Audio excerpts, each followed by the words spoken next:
Bonjour à tous et bienvenue dans On fait la basse. La basse. Oui, en fait, On fait le patch, c'est trop généraliste, le public est trop grand. Maintenant, je veux vraiment qu'on se concentre sur la basse. La dernière fois, on a fait modo basse, maintenant, c'est un peu le basse. Ah ouais, pour le coup, ouais, c'est ciblé, ouais, on peut pas dire.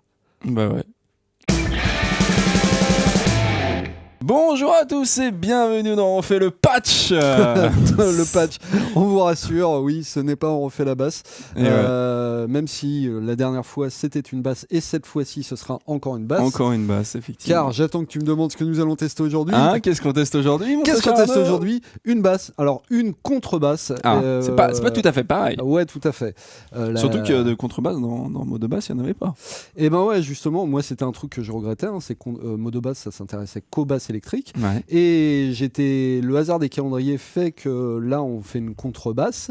Je vous rassure, on laissera de côté les 4 cordes pour les prochaines émissions. Assez rigolé quand même. Mais les contrebasses c'est quand même quelque chose d'assez rare sur le marché. C'est vrai. Qu'est-ce qu'il y a? Alors il y a Trillian Ouais. qui comporte quelques belles contrebasses. Spectrasonics, donc. Voilà, de Spectrasonics. On a des choses chez Acoustic Sample, mais des petites choses. On a la Core Pira Bass aussi chez Orange Tree Samples. Ouais. Et puis, qui on a d'autres? On a... il y en a une ou deux autres, mais le problème des basses en général, des contrebasses, pardon, Ouais. c'est qu'en général, elles sont pensées orchestre symphonique. Alors, Ouais. ça, des contrebasses à l'archer, machin, ça, il y en a des paquets pour sonner. Alors que nous, en vrai, on veut faire les forbans, c'est tout. Voilà. Sweat, ouais, mets des baskets, Ouais, ça va. flip-flop, voilà. Et en fait, voilà, des contrebasses jouées au doigt, c'est-à-dire pizzicato.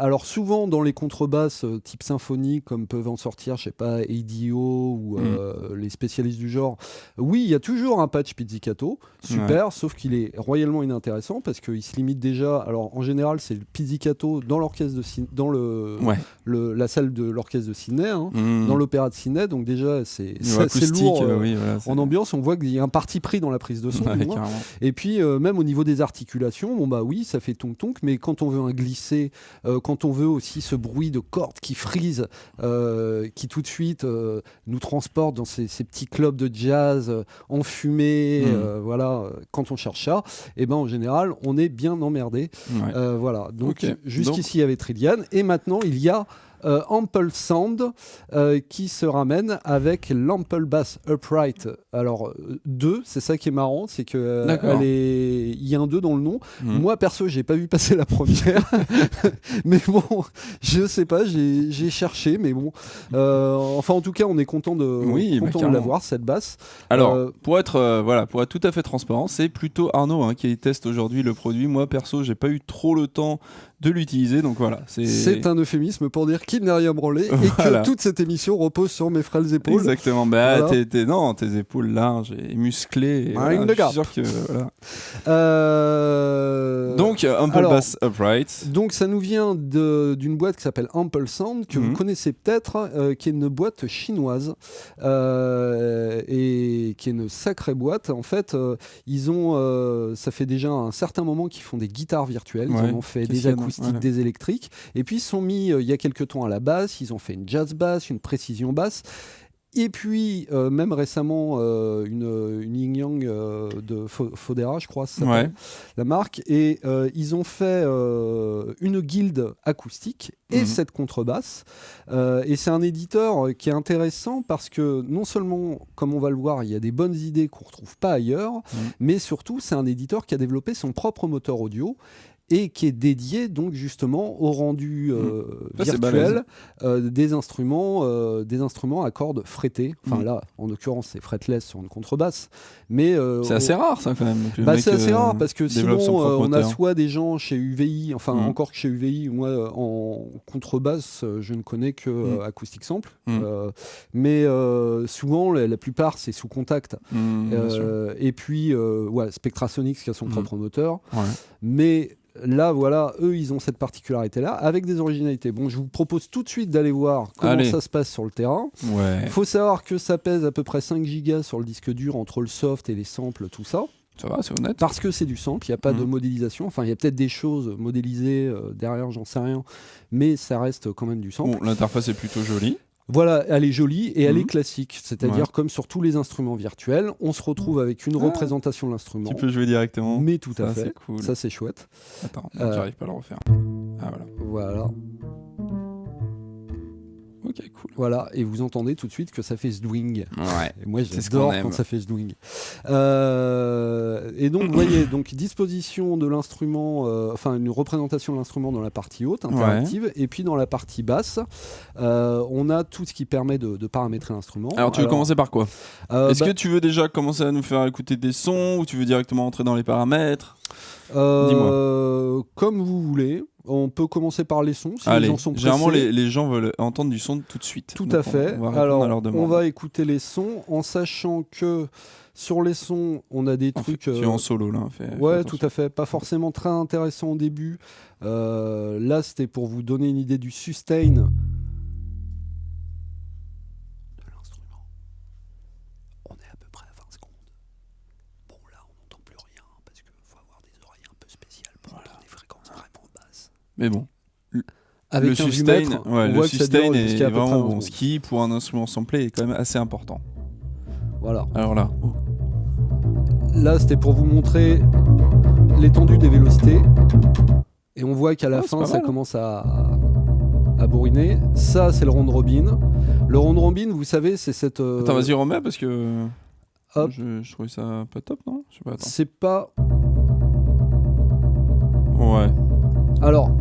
ça va, mais à la décharge. Ouais. C'est pas mal du tout comme round robin. Je pense que c'est, si j'ai bien compris, parce que la doc est pas très claire là-dessus, c'est un round robin x3. Le round robin, c'est quoi? C'est cette technique qui, pour éviter, en fait, ce qui est horrible quand on répète la même note, c'est que si on utilise le même sample, ça fait très artificiel. Et donc, l'idée, souvent... L'effet mitraillette. Voilà, l'effet mitraillette. Et l'idée sur les instruments à cordes, mais aussi sur les batteries, sur les pianos, c'est d'enregistrer plusieurs fois la même note pour alterner les samples et qu'on ne perçoive pas cet effet mitraillette. Là, on l'entend malgré tout quand même, cet effet mitraillette. Il faut dire que j'y étais comme un bourrin. Je ne sais pas si vous voyez là, d'ailleurs, en dessous, on voit ma programmation. Vous voyez que j'y suis allé vraiment comme un bourrin, c'est-à-dire que j'ai programmé une mitraillette pour voir si ça me donnait une mitraillette. Le round robin n'est pas si mal que ça, malgré tout. Voilà, on est sur un round robin x3. Un round robin, ça pourrait être x10. Voilà. En jeu, sincèrement, ça ne dérange pas parce que contrairement à la basse électrique où on peut avoir beaucoup de double croche, des trucs qui font dom dom dom dom dom dom dom dom dom. À la contrebasse, c'est assez rare finalement. On est vachement plus sur des phrasés, sur des choses comme ça. Vrai. Donc c'est pas si gênant que ça. C'est vrai. Après, alors, je vous propose de découvrir la tessiture de l'instrument.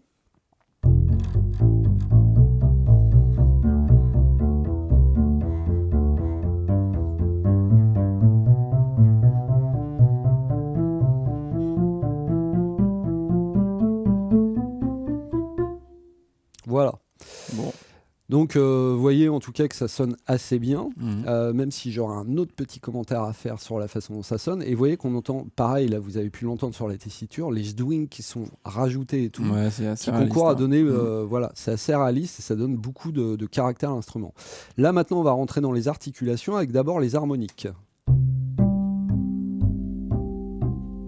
Donc pas mal du tout. Alors par contre, là les mutes. Alors, déjà une première chose à dire, effectivement. C'est assez vénère au niveau des mutes. Moi, limite, j'appelle pas ça des mutes. Je sais pas si on peut appeler ça des ghost notes ou j'en sais rien. Parce que finalement, on n'entend pas la note, quoi. On n'entend pas la note. Donc, et puis là, en plus, en écoutant solo In Absentia, j'imagine que s'il y avait un orchestre autour, vous entendez juste... donc c'est pas très convaincant. Peut-être qu'il y a quelque chose. Enfin, c'est assez simple de l'utiliser. On voit d'ailleurs les articulations sont là, donc c'est juste un key switch à activer. Donc je crois avoir bien fait les choses au niveau de ma programmation, mais le résultat est pas du tout convaincant de mon point de vue. Effectivement. On continue donc.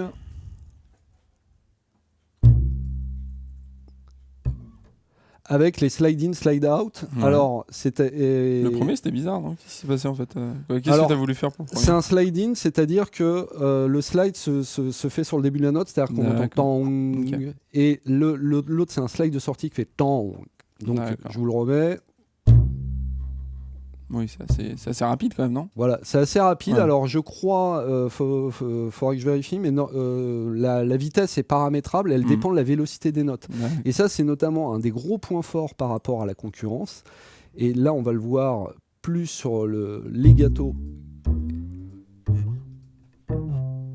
glissé. Je vous ferai entendre. Alors, ce qui est génial, c'est que c'est une des rares contrebasses, et enfin même la seule que je connaisse. Hein. Bon, alors je les ai pas toutes essayées, mais en tout cas, sur Trillian, je crois pas que ce soit possible, où on peut définir précisément le glissé, c'est-à-dire entre quelle note et quelle note, et à quelle vitesse. Ce qui se fait dans la programmation en fonction de la vélocité de la deuxième note. Et ça, comment ils ont fait à ton avis? Ils ont enregistré tous les intervalles ou c'est une petite mixture? Alors je pense pas, c'est la mixture, parce que si on écoute bien, on entend notamment au tout début, sur peut-être le glissando qui est le plus bourrin, on entend, c'est un petit peu synthétique. D'accord. Ouais. D'accord. On entend, c'est un petit peu synthétique, mais au moins c'est les seuls à proposer, parce que souvent dans les contrebasses concurrentes, ce qu'on a, c'est qu'on a des glissando, et non seulement on choisit pas forcément entre quelle note et quelle note, et puis surtout on choisit pas la vitesse forcément du glissando, et quand on choisit la vitesse, c'est un bon vieux time stretch qui est utilisé autour d'un enregistrement. Et ça sonne bien dégueulasse. Voilà, ce qui fait que ça sonne bien dégueulasse, et que c'est pas très utilisable. Donc souvent, alors même si le glissando, c'est pas un effet qui est toujours très utilisé. Malgré tout, quand vous devez faire le Walk on the Wall Side de Lou Reed, avec sa double ligne de contrebasse, point, là on est vraiment dans du glissando, et je sais pas comment on fait sur certaines contrebasses. En tout cas, sur celle-là, c'est possible, et c'est très bien. C'est cool, et là, je vais vous faire écouter ce qui, moi, m'a le plus ravi. C'est d'ailleurs la technique peut-être la plus importante pour moi sur une basse virtuelle, ou une contrebasse, c'est les hammer pull-off. C'est-à-dire, pour ceux qui ne connaissent pas, le hammer, c'est ce qui consiste à utiliser son doigt comme un marteau. C'est-à-dire qu'au lieu de jouer, de gratter avec la main qui fait la rythmique, on se sert juste de la main gauche pour revenir comme un marteau sur la corde et déclencher la note. Ouais. Et le pull-off, c'est l'inverse, c'est-à-dire qu'on retire et ça joue la note qui est en dessous. Et vous allez voir...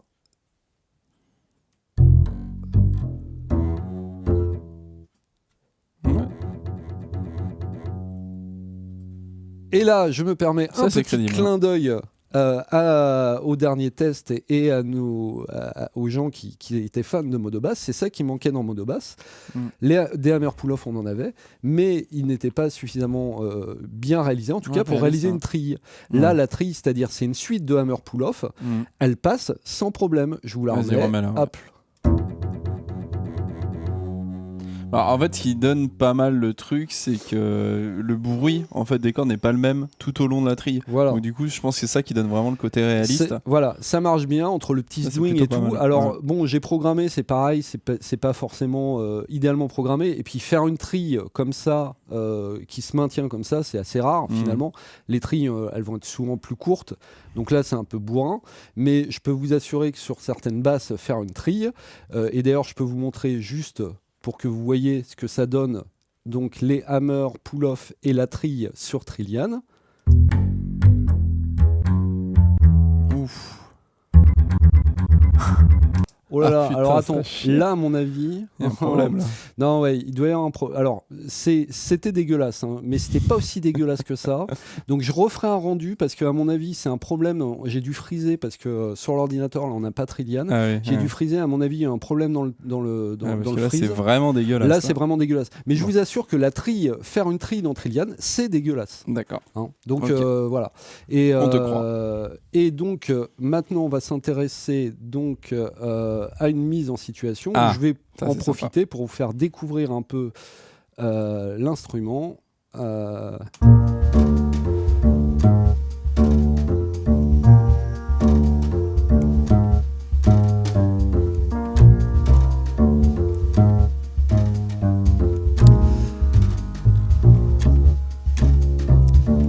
Alors les fans de Tom Waits ont reconnu un pastiche, parce que cette fois-ci on va pas se faire avoir, voilà. Parce que sur la dernière vidéo on n'a pas pu la monétiser. La dernière vidéo, il y a Jamiroquai. YouTube qui nous a dit c'est quoi ça, c'est Jamiroquai et tout, et donc on s'est fait gauler. Donc là on a fait à la manière 2. C'est hallucinant d'ailleurs YouTube pour le coup, parce qu'on a rejoué, donc c'était lors de l'émission sur Modobass.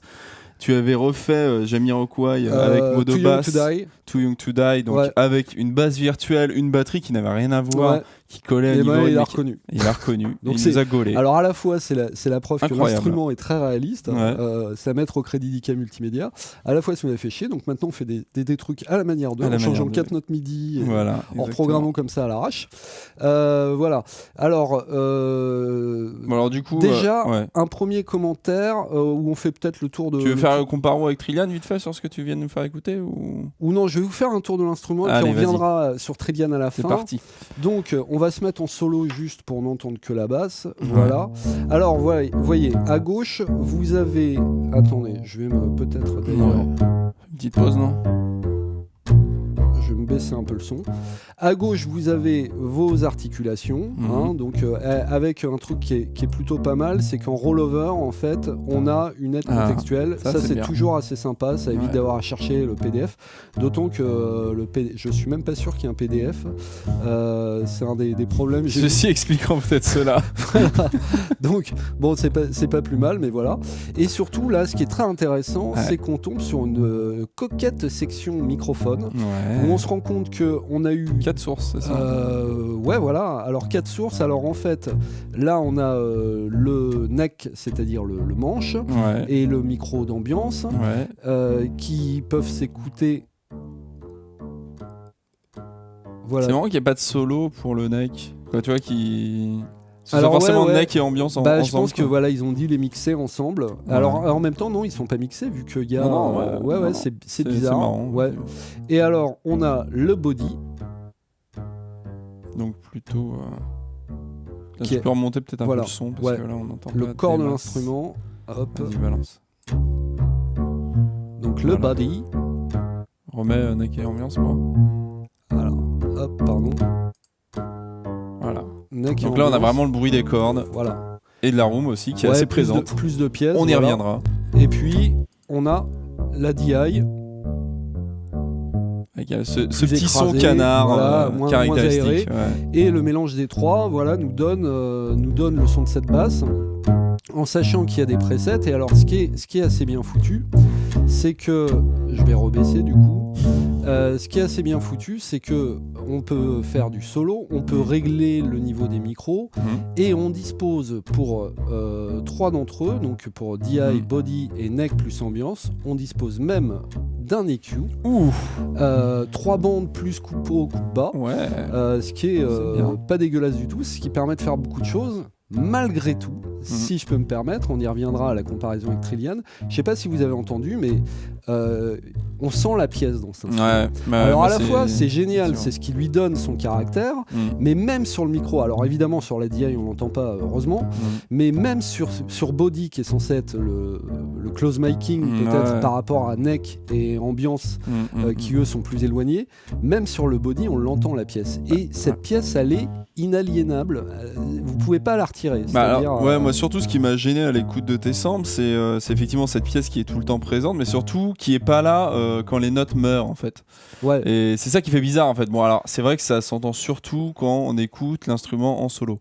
Mais je pense que dans un mix ça passe déjà un peu mieux. Dans un mix ça passe plutôt pas mal. Mais c'est vrai que oui effectivement il y a toujours cette ambiance, et on n'a pas un son vraiment sec quoi. Alors ça permet à l'instrument, ces différents micros qu'on peut combiner d'être mono ou stéréo. Il y a des presets qui sont là-haut. Il y en a 4 quoi. Voilà. Et puis donc on peut gérer le panoramique, la largeur de la stéréo. Et puis là ça devient intéressant. Attends, autobuzz alors vas-y dis-moi ce que c'est. L'autobuzz c'est simplement le buzz, c'est quand une corde frise en fait. Ce qui arrive très souvent parce que souvent les cordes basses sont pas tendues comme des strings, elles sont pas à 5 mètres du manche. Et quand on attaque généreusement, tout à coup la corde vient le débattement de la corde vient frôler la touche et ça crée puis ça fait vraiment partie intégrante de l'instrument, ça fait son charme quoi. Voilà, c'est un instrument d'ailleurs comme la basse en général qui est un instrument à cordes mais qui est pas loin de la percussion, c'est-à-dire que ça fait chtonk, d'ailleurs les contrebassistes tapent sur la caisse beaucoup plus que les guitaristes, ça se fait en guitare aussi, mais c'est vraiment ça fait partie du charme. Et donc il y a un réglage pour les générer aléatoirement. Donc on définit le taux d'autobuzz Hop, je vais remettre un peu de son. Hop.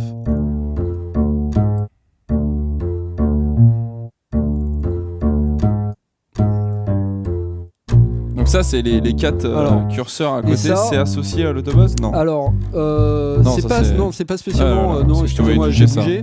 Ça, c'est d'autres bruits qui vont participer du réalisme de l'instrument. D'accord. C'est le bruit du son de relâchement des cordes. Ça, c'est les bruitages. Donc, je pense ça peut être les doigts qui traînent, ces choses-là. Et puis, on a... Fret sound attack gain, ok. Donc voilà. C'est l'attaque des frets sur l'attaque, quoi. Voilà. Ce sont des frets sur l'attaque. Même si, alors fret, on pourra parler plus de fretage, mais ce qui est idiot dans le terme de fretage, c'est qu'il n'y a pas de fret sur le basse. Mais c'est plutôt le fait de rabattre les doigts dessus qu'on appelle fretage. Et en fait, ça, c'est désactivable aussi. Voilà. Mais alors, ce qui est marrant, c'est que là, là, j'ai toujours des buzz, malgré tout. Ouais. Ce qui est un peu bizarre. Ce qui est un peu bizarre, ouais. T'en as moins, j'ai l'impression, mais t'en as toujours. Oui, j'en ai moins, mais j'en ai toujours un peu. Bah, en même temps, ça concourt à ce que moi j'aime bien et ce que je reprocherais en même temps à cet instrument, c'est ce caractère qu'on peut pas contourner, quoi. Oui, puis ça ferait bizarre quand même un son de contrebasse sans ces bruits-là, quoi. Oui, tout à fait. Bah, je vais vous montrer après, mais vous allez voir, Trillian, c'est encore un autre délire. On peut gérer, évidemment, comme il y a plusieurs micros, la phase, au cas où il y aura des problèmes entre les micros. Je pense surtout quand on joue avec le caractère de largeur. Et puis après, on peut gérer... donc ça c'est le début des samples et ça c'est l'enveloppe de volume, l'attaque et même ça c'est rigolo, un capot d'astre. Alors c'est anecdotique hein, mais vous voyez, on peut jouer avec un capot sur une contrebasse. Je sais même pas si c'est possible dans la réalité. Les contrebassistes nous le diront, peut-être que ça existe, moi j'en ai jamais vu, mais voilà. Et l'attaque, effectivement, on peut... si ça adoucit quand même. Voilà. Ça adoucit, mais voyez, même en étant à fond sur l'attaque, on garde quand même une attaque bien présente. C'est une basse qui fait ch'tonk. C'est pour ça qu'on va aller vers elle, mais quand on n'a pas envie de ce ch'tonk, on est plus embêté. Et j'en profite avant de passer à la suite de la contrebasse pour vous faire écouter donc Trillian. Ça c'est intéressant. Voilà, alors je vous remets donc la BU dans un premier temps. On met peut-être un preset. Parce que là, on a un peu touché alors à attends, non mais c'est ça qui est naze. Le preset rappelle pas les paramètres autobuzz. Oh là là, un peu le sound, qu'est-ce que vous faites là? Bon, voilà, on est à peu près là. Et attention, on va passer sur... Il y a plus de coucougnetas. Alors, il y a plus de coucougnettes en bas. Il y a beaucoup moins de pièces. En plus, il faut savoir que sur Trillian, là, j'étais à fond sur le micro en coupant la DI. C'est-à-dire que là, c'est que le son de pièce Spectrasonics. T'as essayé d'ambiancer à fond, quoi. Voilà. Et en fait, on a quand même quelque chose qui reste très propre. Alors, à la fois, c'est ça qui est bien, c'est que c'est très propre et qu'on peut l'agrémenter après avec une reverb. Mais c'est vrai que ça manque de caractère. Et que sur les attaques des notes, même quand on la bourrine, la Spectrasonics, oui, on va pouvoir aller chercher du stonk un peu, mais ça reste quand même une basse très, très moelleuse, très douce dans les attaques, et c'est pas forcément ce qui convient toujours. Donc, j'allais dire, les deux sont complémentaires.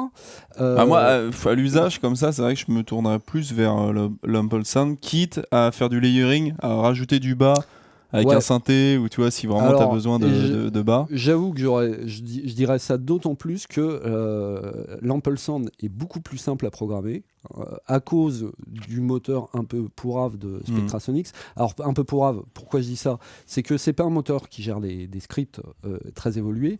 Et surtout, en fait, pour avoir l'équivalent de ce qu'on a, les articulations là qu'on vous a fait entendre sur l'Ample Sound, dans Trillian, il faut se faire un multi. Il faut charger les différentes articulations. Il faut jouer des key switch dans tous les sens, et il y a en plus, même en faisant ça, en sachant que ça bouffe, le multi va bouffer pas mal de ressources processeurs. C'est-à-dire j'étais à 13% chez Spectrasonics avec un Core i7 et 64 Go de RAM. Alors que j'étais à 3% chez Ampersand. Et surtout, on a des trucs comme les Legato ou comme... alors, je suis désolé, je vous joindrai les exemples bien rendus de la trille. Ils seront dans l'article. Voilà. Mais c'est très... voilà, il y a des choses... qu'on n'a pas, et en plus c'est plus chiant à programmer. Bon voilà. Bon, après Trillian, il fait beaucoup plus de choses. Voilà, on y reviendra. Voilà. Mais alors, Ampersand aussi fait beaucoup plus de choses. Et alors c'est ça que je voulais vous montrer, parce que là déjà vous voyez qu'on a quand même pas mal de possibilités au niveau du jeu. En plus on a là la possibilité de jouer en corde ouverte, c'est-à-dire de laisser traîner les... Enfin, de favoriser, en fait, les... Ah ouais, je suis sur Trillian. T'es sur Trillian, forcément. Imbécile. La possibilité de privilégier les cordes à vide. Les cordes à vide, ça mate sur autre chose que Pro Tools ou... Vous l'avez. You got it. Voilà. All pedal, c'est quoi en fait, all pedal.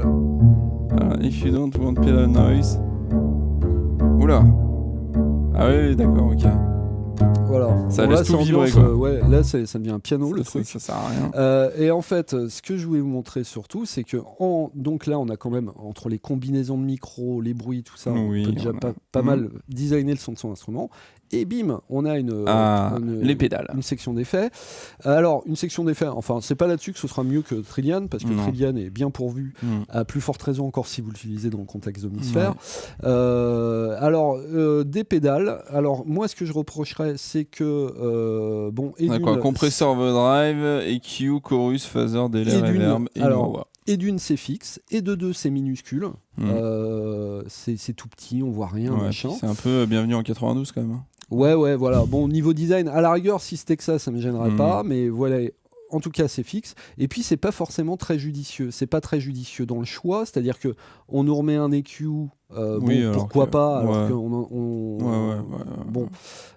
mais surtout. On a vu qu'il y avait des EQ au niveau de chacun des micros, mais on nous remet un EQ global, pourquoi pas, mais moi peut-être j'aurais mieux aimé un octaveur, et surtout je vais vous faire entendre l'overdrive que je trouve vraiment à chier pour le coup. Attention. Donc c'est super d'avoir mis un overdrive, mais autant, quitte à mettre un overdrive pour basse, c'est bien de mettre un overdrive qui garde la basse. Parce que là, en fait, ça coupe un peu là. Ça coupe complètement, il n'y a plus rien en bas. Donc ça n'a aucun intérêt. Effectivement. Et c'est d'autant plus con qu'en plus, il n'y a pas de preset sur ces effets. Il n'y a pas de possibilité de rappeler des réglages. Enfin bon, c'est un peu mis là. Peut-être que c'est très intéressant sur les guitares d'Ampersand, j'en sais rien, mais c'est un peu mis là pour faire une feature de plus, sans que ce soit vraiment exploité, c'est-à-dire qu'on n'a pas de presets globaux de l'instrument, ce qui aurait été très intéressant. Et puis voilà, c'est pas fou, même en termes de qualité, comme on vient d'entendre avec cet overdrive. Après, voilà, ça fait le job. Moi, j'aurais préféré, et ce n'est hélas pas le cas, en tout cas, j'ai pas trouvé comment faire, qu'on puisse sortir tous les micros différents sur des voix séparées pour faire ma tambouille après dans mon séquenceur avec mes jolis plugins qui sonnent bien et tout. Mais là, c'est pas possible. On sort en stéréo. Donc voilà, je continue ma visite après cette section d'effets avec le Sample Editor. Alors, on va couper l'overdrive. Carrément. Et là, en fait, vous voyez que chaque... Alors, c'est très impressionnant comme ça. Bon, faut savoir que ce qu'on peut éditer, c'est uniquement ici que ça se passe. C'est tune et gain. Et alors, tune, c'est dans certaines limites, c'est-à-dire c'est vraiment du micro-accordage. C'est-à-dire, vous pouvez jouer finalement sur le tempérament de l'instrument. Donc, on est sur des centièmes de ton, quoi. Et donc, on peut corriger la justesse ou l'adapter. Donc, ça, c'est plutôt pas mal foutu. Et aussi, modifier le gain de chaque note. Donc, ça, pourquoi pas. En plus, il y a un système de presets. Enfin, on peut charger, sauvegarder et rappeler ces presets. Bon, pourquoi pas. Ça, c'est vraiment pour les geeks ultimes qui veulent accorder le truc parfait pour que ça matche avec leur projet. Et puis, donc, je vais faire un tour vers Settings.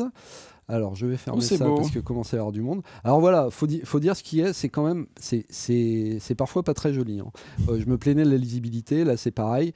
Alors c'est lisible pour le coup, mais c'est pas très beau. Là, on arrive donc aux réglages globaux du logiciel.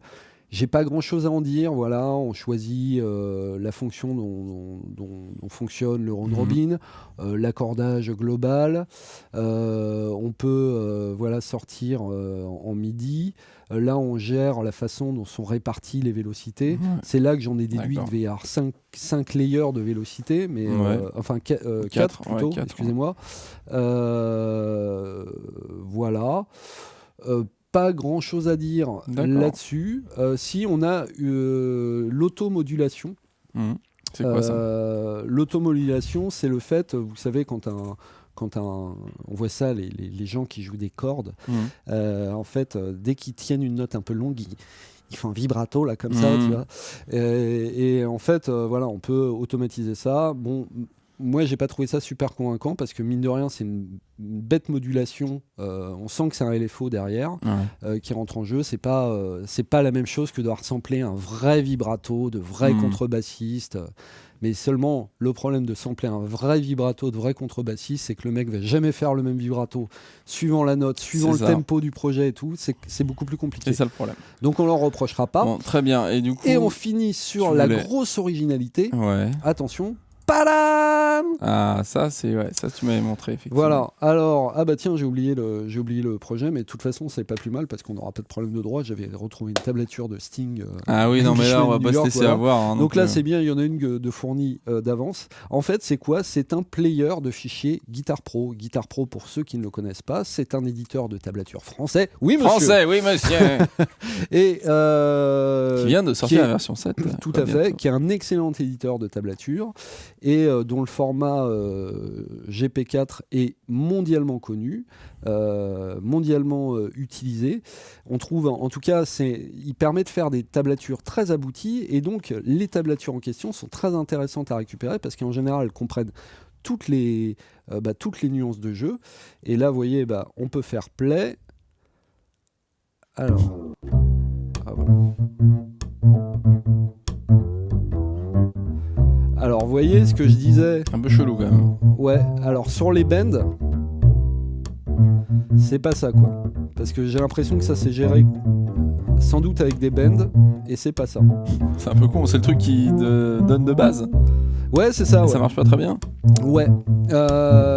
Mais par contre, le choix est un peu bizarre. C'est un truc. Alors, faut dire, ils l'ont pas fait spécialement sur cette contrebasse. Surtout des tablatures de contrebasse, je pense pas qu'il en existe des millions. Mais ils l'ont fait à la base pour les guitares. Et il y a des vidéos d'ailleurs, vous pourrez aller voir sur le channel YouTube d'Ample Sound. Il y a des vidéos, il y en a une notamment où ils font lire la partition d'Hotel California des Eagles, et c'est bluffant. Quand même de voir le réalisme auquel ils arrivent en partant d'une simple tablature. C'est-à-dire pas un truc MIDI programmé aux petits oignons avec les petites pédales d'expression qui va bien, les 12 contrôleurs continus pour humaniser tout ça. Et voilà, c'est une sympathique addition. Ce n'est qu'un lecteur, ce n'est pas un éditeur. Vous ne pourrez pas exporter ou écrire des tables là-dedans. Mais c'est à la fois sympa parce que c'est pédagogique, ça vous permet de voir les doigtés. Et puis surtout sympa parce que quand vous devez faire une cover, vous voulez faire un playback pour travailler un truc, il vous suffit de récupérer le fichier GP4 et de faire votre rendu. Donc très bonne idée. Ouais, c'est cool ça. C'est le genre d'originalité. On l'attendait pas en tout cas. Ouais, voilà, c'est le genre d'originalité qu'ils peuvent avoir en faisant leur propre moteur et qui les différencie en fait de ceux qui ont Très bien. Contact. Tu voulais revenir sur Trillian un peu, non ? Sur Trillian, oui, en fait, je suis revenu au milieu sur Trillian, juste pour dire voilà qu'on a deux natures d'instruments. Moi, c'est vrai que j'utilisais encore beaucoup Trillian dès que j'avais besoin d'une contrebasse. Et je suis pas sûr de le rouvrir souvent parce que là c'est plus simple à programmer. Je te comprends. Et puis bon, ça dépend le projet, mais c'est vrai que Trillian, l'intégration avec Omnisphere est sympa, mais quand on cherche vraiment ce gros caractère, ce stonk et tout, c'est quand même plus sympa d'aller chez Ample Sound. Parler peut-être du prix avant de lancer la conclusion. Ça coûte $150. D'accord. Ce qui est plutôt, on va dire. Alors, ce qui est plutôt correct, c'est-à-dire le prix des instruments virtuels quand vous allez chez Orange Tree Sample, à partir du moment où il y a du scripting, à partir du moment où c'est un peu chiadé. Puis à partir du moment où il n'y a pas besoin d'avoir contact, surtout. Ouais, voilà. Là, c'est ça. Vous avez un produit, vous l'achetez pour $150, vous pouvez vous en servir tout de suite. Et puis, il faut savoir en outre, parce que y a un bundle, et je crois qu'on est à peut-être, je vais dire des bêtises, 260. Faudra vérifier sur le site. Avec d'autres basses, c'est ça Voilà, avec toutes les basses virtuelles Ample Sound, donc électriques pour la plupart, mais il y a aussi donc une guilde acoustique. Et franchement, c'est plutôt complet. C'est-à-dire, ça permet de faire une belle économie plutôt que de les acheter. Il y en a 6 en tout. Plutôt que de les acheter une à une, ça fait une belle économie et c'est plutôt complet. C'est-à-dire que ça couvre les besoins de basse. Alors, j'entends bien, évidemment, que sur les basses électriques, il y a des petits raffinements que permet la modélisation qu'on avait vu dans Modo Bass que vous n'aurez pas, mais en même temps vous aurez des vrais hammer pull-off et puis ou du moins de quoi faire des trilles, et puis vous aurez aussi quand même toujours des instruments qui ont du caractère, et ça c'est plutôt une belle réussite. Voilà, très bien. Bon, jingle. Conclusage. Nous voici de retour pour le conclusage avec le premier point fort. Voilà, j'espère que vous l'aurez compris parce que c'est pas faute de le répéter, ça a du caractère, ça a une identité. Moi, c'est ce que j'aime justement. Alors, il y a toujours l'école de se dire oui, non, mais c'est bien d'avoir un truc qui passe partout. Et moi, justement, je préfère avoir plein d'instruments qui ont un gros caractère et devoir m'orienter vers l'un ou vers l'autre en fonction des contextes, plutôt que d'avoir un truc qui passe partout, ce qui fait qu'à la fin, tout sonne pareil. Je suis assez d'accord avec ça. L'excellente gestion des bruits qui participent du réalisme. Alors, même si on a vu qu'en les coupant à zéro, on avait toujours les bruits, mais c'est vrai qu'ils se ramènent, ces bouings, les différents bruits s'invitent en fait dans le jeu, quelle que soit la façon dont on programme, si banal que soit notre programmation, ils se ramènent et ça joue sur ce caractère. Oui, et puis en plus, ça fait partie de l'instrument. Si vous voulez pas de bruit, prenez pas une contrebasse et puis c'est tout. Tout à fait. Faites pas chier. Les glisser.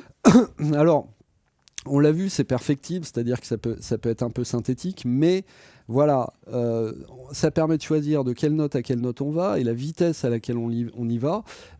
Finalement, c'est pas si courant que ça. C'est tout ça un truc de sampler, quoi. Ouais, voilà. Et moi, je trouve ça très chouette. Alors évidemment, c'est vrai que la modélisation, je pense, pourra apporter énormément de choses de ce côté-là. Exactement. Mais pour l'instant, il n'y a pas de modélisation. Les hammer pull-off. Les hammer pull-off, moi j'ai trouvé ça très bien. C'est-à-dire, autant les hammer et pull-off simples sont très convaincants, mais ils le sont en général chez la concurrence. Parce qu'on ne peut pas passer, c'est vraiment le truc de base, le hammer pull-off.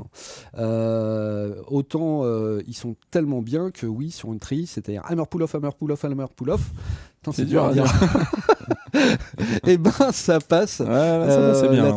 La trille. Ton exemple audio était convaincant. Tire la route, voilà. Plusieurs micros dispo. Voilà, ça c'est super. Il y a 4 sources. Ça c'est super. Mélanger on peut mélanger, même si on garde toujours de la pièce. Ça, c'est un peu dommage. On peut monter la DI, mais bon, du coup, on chope ce son plus. Et surtout, pour répéter, la pièce, c'est quand les notes mergent. C'est ça le moment où je trouve ça un peu bizarre. C'est ça. Ouais, et puis vous pouvez y aller. Vous pouvez y aller avec un Transient Designer. Parce qu'une reverb longue, un coup de Transient Designer, c'est bon. Mais là, on est vraiment sur de l'ambiance courte qui est collée au son, quoi. Et donc, c'est vrai. Il faut faire avec. Ou alors, fallait sampler dans une pièce anéchoïque. Tout à fait. Mais ce qu'a sans doute fait Spectrasonic, je pense. Peut-être. À mon avis, ils sont plus dans cette démarche-là. Le lecteur de fichiers Guitar Pro, qui est qu'on n'attendait pas. Alors moi, je connaissais d'Ample Sound. C'est un truc qui m'avait toujours intrigué. J'ai eu les démos sur le net, et je trouve que ça amène pas des trucs de dingue. Mais c'est plutôt sympa d'avoir ça. C'est original et ça fonctionne plutôt bien. Alors faut le savoir, j'ai pas précisé pendant l'émission, ça ne marche pas avec les fichiers Guitar Pro 3. Ça ne marche qu'avec les fichiers Guitar Pro 4. D'accord. Or, les fichiers Guitar Pro 3 sont légion sur Internet aussi, mais il faudra les convertir en Guitar Pro 4. Peut-être avec les petits utilitaires qui en ayant bien. Guitar Pro 7, allez comprendre. Voilà. Le mode edit pour tweaker l'instrument. Eh ben, le fait de pouvoir régler comme ça, avec précision, l'accordage de chaque note, et je dis bien de chaque note, hein, pas de chaque corde, de chaque note et son gain, c'est un truc vraiment pas mal pour justement, je vais vous prendre l'exemple typique, la contrebasse, c'est génial pour pour faire une ambiance piano jazz, machin, et c'est génial par exemple de la jouer avec un piano un peu désaccordé. Bon, le problème c'est quand le piano est désaccordé d'une certaine façon, ça peut être bien que la basse soit pas trop accordée d'une autre façon, enfin que tout ça garde, suivant les moments, une certaine cohérence, et ça peut être sympa donc de jouer sur l'accordage. C'est pas toujours proposé dans les instruments virtuels. J'ai vu d'ailleurs qu'il y avait des notes qui étaient déjà désaccordées de base, c'est-à-dire qu'ils ont rattrapé des petites erreurs au niveau du sampling, quoi. Je veux dire, alors c'est de la contrebasse, c'est pas super bien accordé partout. C'est possible que ce soit ça, mais après, j'avoue que ce que je ne connais pas, et je suis pas assez contrebassiste, voilà, je ne suis pas contrebassiste d'ailleurs, c'est de savoir s'il n'y a pas ces mêmes histoires qu'en guitare, tu sais, de tempérament. Enfin, c'est des gros débats l'accordage. Hein. À partir du quand un instrument est juste, c'est le fait qu'il soit fretless en plus, ça doit être quand même compliqué. Oui, voilà. Donc, ouais. Ok. Facile à programmer. Bah ouais, moi j'ai trouvé ça qui est bien, c'est que comme il y a toute une partie qui est automatisée avec des scripts sur les jdouingues, les petits bruits et tout. Finalement, même quand on programme un truc très bébête au grid, et Dieu sait si je suis un spécialiste de la programmation au grid au grand désespoir de mes collègues, et ben en fait ça tourne, ça fonctionne. Enfin ça fonctionne encore mieux si vous le jouez en live, mais c'est chouette. Ouais.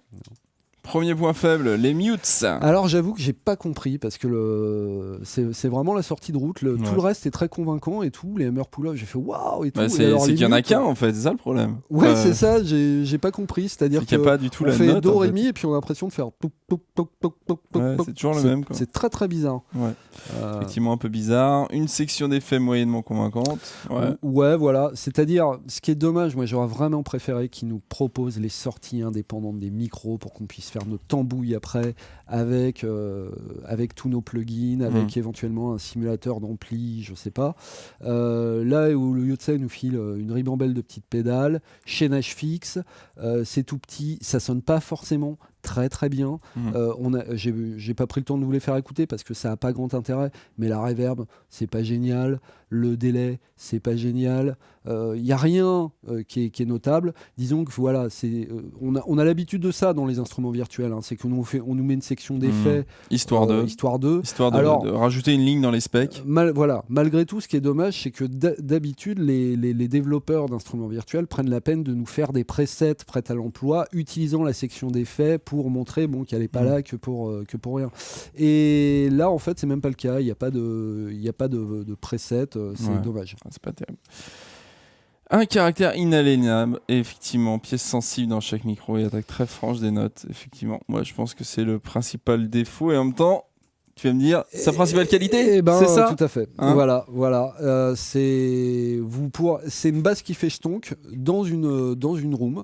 Vous pourrez pas retirer la room, et le stonk, vous pourrez pas le retirer non plus. Enfin, vous pouvez amoindrir, et puis vous pouvez y aller avec des transition designers, raboter les attaques, tout ça, machin. Mais malgré tout, moi je dis, on veut des instruments avec du caractère pour faire des chansons qui ont du caractère. Voilà. Quitte à, comme tu l'as dit si bien, avoir plusieurs instruments à fait. dans son catalogue, c'est pas un problème. Tout à fait. Gestion perfective de presets. Perfective, j'en parlais, parce que ça c'est bête, je vous l'ai même pas montré, mais c'est à se pisser dessus quand on voit ça. C'est qu'en fait, au départ, je me suis dit, mais c'est incroyable, il n'y a pas de preset dans ce truc, il y a plein de réglages partout, ils n'ont pas mis de preset. Et donc, il n'y a pas de preset au niveau des effets, soit, mais même au niveau de l'instrument avec les micros. Et en fait, si, il y a des presets. Et pour ça, il faut ouvrir l'onglet Settings. Et là, on tombe sur deux boutons Save et Load. Et quand on fait Load, ça ouvre une fenêtre. Et là, on peut charger un fichier qui est un preset pour les micros. Et on se dit, les mecs, ça vous dit pas de mettre un menu déroulant sur l'interface principale ? Je suis fatigué rien que de l'entendre. Ouais, voilà, c'est ça. Et ce qui est con, c'est que ces presets ne prennent pas en compte la section d'effets. Ça prend juste en compte les configurations de micro. Bon, c'est déjà pas mal, parce qu'on a vu qu'avec les EQ, il y avait des possibilités et tout. Mais voilà, ça, c'est vraiment amélioré, et c'est très facilement améliorable, je pense, de la part d'Ample Sound.